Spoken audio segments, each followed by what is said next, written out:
guztioi, guk Irene eta Leire gara. Eta gaur esalduko dugu esperimentu bat, eta horrela deitzen da. Arrautza esperimentua. Arrautza saltoka esperimentua. Eta material hau behar dugu.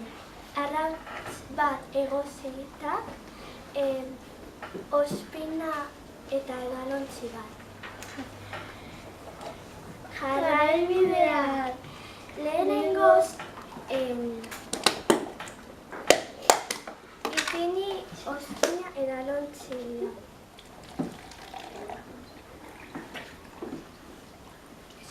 Eta gero, arrautza ipini. Bigarren pasua.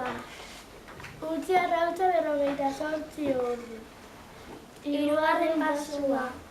Bi egun igaro ondoren hartuko dugu arrautza eta bota egingo dugu eta ez da apurtuko. Ondorioa.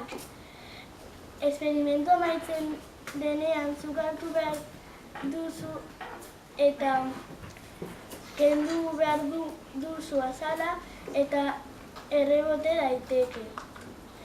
Hau da esperimentua. Agur.